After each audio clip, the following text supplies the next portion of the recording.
Selamat datang di Poltekkes Kemenkes Bengkulu. Kampus Kesehatan Negeri terdiri dari 5 jurusan dan 10 prodi yang telah terakreditasi BANPT dan LAMPTKes.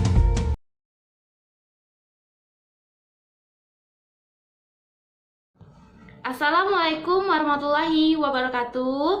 Perkenalkan, nama saya Sri Wahyuni, mahasiswi dari jurusan D3 Keperawatan Poltekkes Kemenkes Bengkulu tingkat 1 semester 2. Baiklah, di sini saya akan menjelaskan anatomi dan fisiologi sistem pencernaan, perkemihan, jantung, dan juga alat reproduksi laki-laki dan wanita. Baiklah, langsung saja, yaitu yang pertama, anatomi dan fisiologi sistem pencernaan. Anatomi sistem pencernaan bisa kita lihat di sini ada mulut, faring, esofagus, lambung, usus halus, usus besar, rektum, dan anus. Fisiologi sistem pencernaan yang pertama yaitu di area mulut. Pada mulut terdapat dua mekanisme yaitu kimiawi dan mekanik. Nah, pada mekanisme kimiawi, proses penghancuran makanan dibantu oleh air liur dan enzim. Sedangkan mekanik, proses penghancuran makanan dibantu oleh gigi dan lidah. Nah, di gigi ini terdapat 3 bagian, yaitu ada gigi seri yang mana fungsinya untuk memotong makanan, gigi taring untuk mengunyah makanan, dan gigi geraham untuk menghaluskan makanan. Selanjutnya yaitu lidah. Lidah ini dapat mengecap rasa, yaitu manis, asin, pahit, dan asam. Nah, kemudian makanan yang sudah hancur di mulut akan disalurkan di esofagus melewati faring. Nah, di faring terdapat katup epiglottis, yaitu katup ketika kita makan, katup tersebut akan membuka, dan ketika kita tidak makan, katup tersebut akan menutup. Jadi, katup tersebut otomatis. Selanjutnya, esofagus. Nah, pada esofagus tidak terdapat proses penghancuran makanan, hanya sebagai saluran penghubung dari mulut menuju ke lambung. Selanjutnya di lambung. Nah, lambung adalah organ yang paling fleksibel karena dapat menampung makanan 1 hingga 2 liter. Bentuk lambung ini seperti huruf J, dan letaknya di kuadran kiri di bawah abdomen. Nah, pada organ lambung ini terdapat 3 bagian penting. Yang pertama yaitu untuk menyimpan makanan sementara. Kemudian yang kedua untuk penyerapan air dan alkohol. Dan yang paling penting yaitu proses penghancuran makanan supaya menjadi lebih kecil. Nah, kemudian setelah makanan yang sudah dihaluskan di lambung akan diteruskan menuju ke usus halus. Pada usus halus terdapat 3 bagian, yaitu ada duodenum, jejunum, dan ileum. Nah, di usus halus terdapat 2 peran penting, yaitu yang pertama penghancuran lebih kecil oleh enzim yang dibuat oleh pankreas dan hati. Setelah itu yang kedua, penyerapan nutrisi. Penyerapan nutrisi itu dilakukan oleh usus halus. Nah, kemudian sisa makanan dari usus halus menuju ke usus besar. Pada usus besar tidak terjadi pencernaan lagi, melainkan hanya terjadi pembusukan makanan yang dilakukan oleh bakteri Escherichia coli. Kemudian di bagian akhir dari usus besar itu terdapat rektum dan akan berakhir di area pembuangan yaitu anus. Itulah tadi anatomi dan fisiologi sistem pencernaan. Baiklah, selanjutnya yang kedua yaitu anatomi dan fisiologi sistem perkemihan. Nah, anatomi sistem perkemihan bisa kita lihat di sini, yaitu terdapat 2 buah ginjal, ada 2 ureter, mana ureter ini fungsinya untuk transport urin dari ginjal menuju ke kandung kemih. Nah, di sini terdapat satu kandung kemih yang mana fungsinya untuk menampung urin sebelum dikeluarkan menuju ke ureter. Nah, di sini juga terdapat satu ureter yang mana fungsinya untuk mengeluarkan urin dari tubuh. Anatomi dari ginjal bisa kita lihat di sini, yaitu ada yang pertama ada korteks. Nah, korteks ini adalah bagian dari luar ginjal.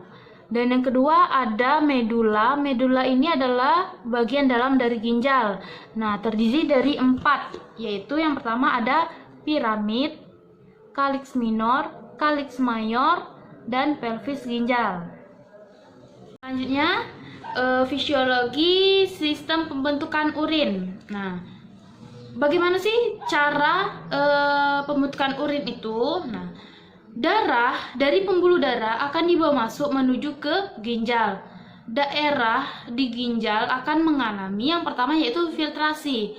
Filtrasi atau penyaringan darah terjadi di glomerulus. Nah, darah yang sudah disaring tersebut akan menghasilkan yang namanya urin primer. Urin primer akan dilakukan reabsorpsi kembali di tubulus proksimal dan lengkung Henle. Kemudian dari hasil reabsorpsi kembali itu akan menghasilkan urin sekunder atau yang bisa disebut urin sesungguhnya. Urin sesungguhnya ini akan dibawa masuk menuju ke saluran ureter. Saluran ureter terdapat di area kanan dan kiri sesuai dengan ginjal kanan dan kiri kita. Nah, kemudian urin yang sudah berada di dalam ureter tadi akan masuk menuju kandung kemih baik dari ureter yang kanan maupun ureter yang kiri yang sama-sama masuk ke dalam kandung kemih yang sama.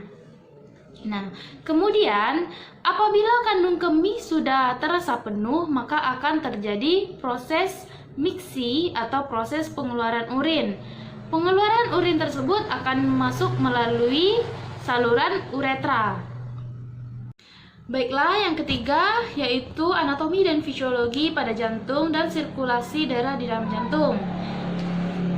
Anatomi pada jantung.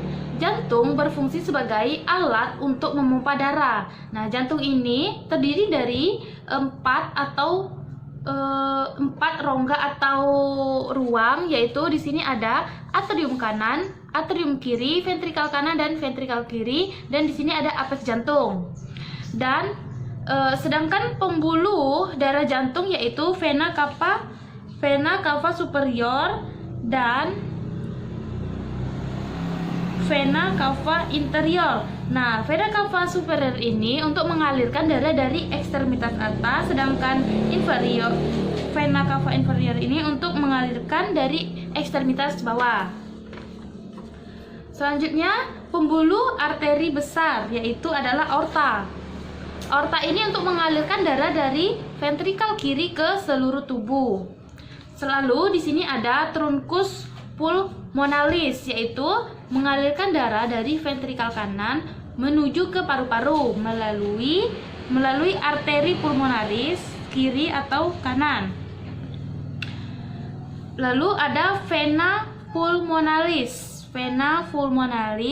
yang mengalirkan darah dari paru-paru menuju ke atrium kiri. Selanjutnya terdapat 4 katup yang bekerja pada jantung yang terdiri dari yaitu 2 katup atrioventricularis yang membatasi atrium dan ventricle. Yang kedua yaitu 2 katup semiluna yang membatasi ventricle dengan aorta. 2 katup atrioventricularis yaitu yang pertama ada valva atrioventricularis sinitra atau katup mitral. Nah, yaitu untuk yang membatasi antara atrium kiri dengan ventrikal kiri. Selanjutnya ada valva atrioventricularis dextra yang membatasi antara atrium kanan dan ventrikal kanan. Lalu 2 katup semiluna yaitu yang pertama ada valva aorta yang mengalirkan darah dari ventrikal kiri menuju ke aorta, dan valva truncus pulmonalis yang mengalirkan darah dari ventrikal kanan menuju ke paru-paru. Selanjutnya, sirkulasi darah di jantung. Sirkulasi darah di jantung ini dimulai dari atrium kanan, di mana di sini merupakan muara dari vena cava superior dan vena cava interior yang membawa darah akan kaya karbon dioksida. Setelah itu, darah akan dialirkan ke ventrikel kanan melalui katup atrioventricularis dextra, dan setelah itu darah akan dipompakan keluar menuju ke paru-paru melalui arteri pulmonaris. Di dalam paru-paru, darah dari jantung akan masuk ke dalam kapiler, di mana darah kaya akan karbon dioksida ini akan mengalami pertukaran dengan oksigen yang kita hirup. Nah, oksigen dari luar akan ditukarkan dengan karbon dioksida yang dibawa oleh darah dari jantung, sehingga darah yang tadi kaya akan karbon dioksida menjadi kaya akan oksigen, dikarenakan proses pertukaran yang terjadi dan kemudian akan mengalirkan ke atrium kiri melalui vena pulmonaris.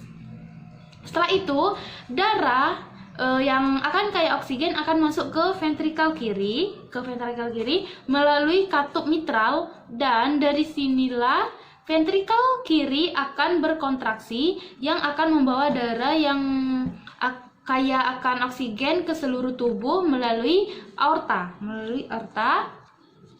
kemudian melalui pembuluh darah dan akan disalurkan ke seluruh tubuh. Kemudian darah dari seluruh tubuh akan dibawa kembali masuk ke dalam jantung menuju vena cava interior, vena cava superior, begitu juga selanjutnya. Itulah tadi sirkulasi darah di jantung.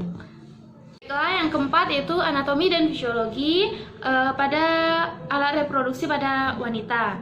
Di sini ada dua, yaitu alat genitalia eksterna dan alat genitalia interna. Nah, pada yang eksternal yaitu ada mons veneris, labia mayor, labia minor, klitoris, vestibulum, introitus, vagina, glandula Bartolini. Dan pada alat genitalia luar atau interna yaitu ada vagina, uterus, tuba fallopi, dan ovarium.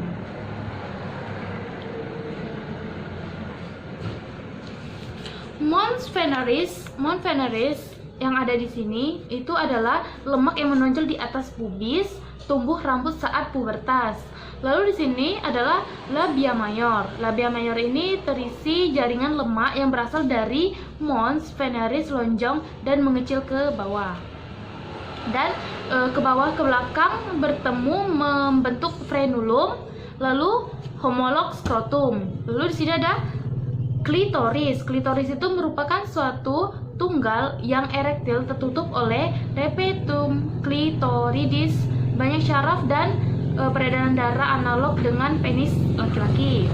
Lalu ada vestibulum. Vestibulum itu merupakan rongga yang dibatasi oleh lateral, anterior, dan dorsal. Terdapat muara vagina, muara uretra, dan 4 lubang kecil, yaitu 2 muara dari skene dan 2 muara dari Bartolinin. Lalu ada introitus vagina. Introitus vagina itu dilindungi oleh labia minora, memiliki himen. Lalu ada glandula Bartolinin, yaitu penting pada area vagina, mengeluarkan sekret pada saat koitus. Selanjutnya ada labia minor. Ini labia minor. Labia minor ini sebelah dalam labia mayor. Nah, di atas klitoris membentuk preputum clitoridis, di bawah klitoris membentuk frenulum clitoridis. Lalu selanjutnya pada bagian dalam yaitu ada kita menuju ke vagina dulu. Nah, vagina itu adalah penghubung antara introitus vagina dan uterus. Nah, dinding depan lebih pendek dari dinding kanan. Terdapat rugae terdapat kelenjar dan ke dalam puncak vagina menonjol ujung serviks. Sini ada uterus. Ini adalah uterus. Ini seperti buah pokat sebesar telur ayam kampung, letak antara vesika, urinaria, dan rektum. Terdapat dua bagian, yaitu ada corpus uteri dan cervix uteri. Corpus uteri itu berbentuk segitiga, sedangkan cervix uteri itu berbentuk silindris. Nah, beratnya ini 57 gram, posisi anteversio flexio.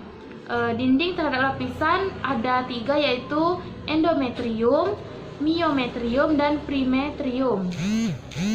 Terus ligamentum. Lalu di sini ada juga tuba fallopi. Bisa kita lihat ini tuba fallopi, mulai dari cornu uteri ke lateral. Terdapat 4 bagian, yaitu interstitialis, ismica, ampullaris, infundibulo, dan ada fibrae untuk menangkap ovum. Ini adalah fibrae untuk menangkap ovum. Lalu di sini ada ovarium. Ini ovarium. Seperti terlihat dua indung telur ya, dihubungkan dengan uterus, ligamentum proprium, dihubungkan dengan dinding panggul, lig infundibulo, struktur korteks dan medula. Selanjutnya kita menjelaskan fisiologi alat reproduksi pada wanita. Adapun itu yang pertama ada siklus menstruasi. Nah, itu adalah perubahan reguler pada lapisan uterus yang menyebabkan pengeluaran darah yang terjadi hampir setiap bulan. Lalu ada menarche, yaitu masa haid pertama, menopause, yaitu akhir dari siklus menstruasi akibat dari penuaan ovarium. Siklus reproduksi pada wanita ada 4, yaitu ada ovarium, endometrium atau menstruasi, myometrium, gonadotropin. Yang pertama itu ada siklus ovarium. Nah, yaitu folikel primordial di bawah pengaruh FSH dan estrogen, lalu berproliferasi dan menghasilkan estrogen di bawah pengaruh oleh LH, lalu folikel matang Follis de Greve. Lalu siklus endometrium atau menstruasi. Yang pertama, menstruasi terjadi selama lebih dari 4 hari atau pengguguran dinding endometrium. Lalu postmenstruasi atau regenerasi sudah dimulai waktu menstruasi lebih dari 4 hari menutup dinding endometrium. Lalu ada proliferisasi hari ke-5 atau sampai dengan 14, endometrium menebal. Lalu sekresi atau menstruum hari ke-14 sampai dengan 28, endometrium siap untuk janin bila tidak terjadi pembuahan, kembali ke stadium menstruasi. Lalu ada siklus myometrium, yaitu kontraksi dari otot myometrium. Kontraksi meningkat 2 mg sebelum ovulasi, menurun antara sesudah ovulasi sampai dengan mens berikut. Lalu ada siklus gonadotropin, yaitu siklus pengeluaran hormon gonadotropin ini untuk merangsang pertumbuhan folikel primordial dan untuk merangsang pematangan folikel dan ovulasi. Itulah tadi siklus dari reproduksi wanita. Baiklah, selanjutnya yang terakhir yaitu anatomi dan fisiologi sistem reproduksi pada laki-laki ataupun pria. Nah, pada pria, bagian-bagian sistem reproduksi pada laki-laki yaitu yang pertama ada kelenjar. Nah, kelenjar yang pertama ada testi, yaitu ada vesika, seminalis, kelenjar prostat, kelenjar bulboureteralis. Lalu yang kedua ada ductus, terdiri dari epididymis, ductus seminalis, dan uretra. Selanjutnya yang ketiga yaitu bangun penyumbang, yaitu skrotum, veniculum, spermaticulum, dan penis. Yang pertama yaitu kelenjar, ada testis. Testis itu merupakan Testis itu merupakan dua buah glandula kelenjar yang terdapat di dalam skrotum digantikan pada femiculus spermaticus, yang mana fungsinya sebagai tempat terbentuknya spermatozoa dan hormon pria. Lalu ada vesica seminalis. Nah, itu adalah dua buah kelenjar tubular yang terletak di kanan dan kiri ke belakang leher kandung kencing dan terbentuk seperti piramid, panjangnya kurang lebih 5-10 cm, yang mana fungsinya menghasilkan zat mukoid yang merupakan sumber energi spermatozoa. Lalu ada kelenjar prostat. Kelenjar prostat itu melekat pada dinding bawah vesika urinaria. Besarnya kira-kira sebesar buah kenari. Prostat melingkar pada pangkal uretra yang keluar dari kandung kemih. Kelenjar prostat merupakan kumpulan dari 30-50 kelenjar tubulo alveoler dan bermuara ke dalam uretra pars uretratica. Lalu ada kelenjar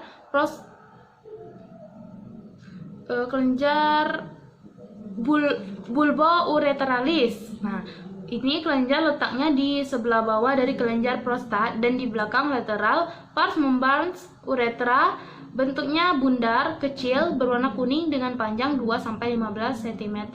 Fungsinya hampir sama dengan kelenjar prostat, yaitu untuk menambah cairan alkalis pada cairan seminalis, berguna untuk melindungi spermatozoa terhadap tekanan yang terdapat pada uretra dan vagina. Lalu ada ductus. Yang kedua, ductus ataupun saluran. Ini ductus. Ini ductus semua. Yang pertama ada epididymis. Epididymis merupakan saluran halus yang panjang 6 cm, terletak sepanjang atas tepi dan belakang testis. Terus fungsinya itu saluran penghantar testis, mengatur sperma sebelum diejakulasi dan memproduksi semen. Lalu ada ductus seminalis. Ductus seminalis bisa kita lihat di sini adalah ductus seminalis. Ini merupakan saluran yang berasal dari glandula seminalis dan akan bergabung dengan ductus efferent. Penggabungan kedua ductus ini dinamakan ductus ejaculatorius dan bermuara pada kedua kelenjar tubulo alveoler. Lalu ada uretra. Uretra merupakan saluran kemih dan sekaligus sebagai saluran ejaculatorius pada laki-laki, di mana pengeluaran urin tidak bersamaan dengan ejakulasi. Hal ini yang diatur oleh kegiatan kontraksi prostat. Lalu yang ketiga yaitu bangun penyambung. Ada skrotum. Ini skrotum. Ini merupakan kantong tempat testis mengantung pada dasar pelvis. Skrotum terjadi dari kulit tanpa lemak, sedikit jaringan otot tapi kaya akan pigmen.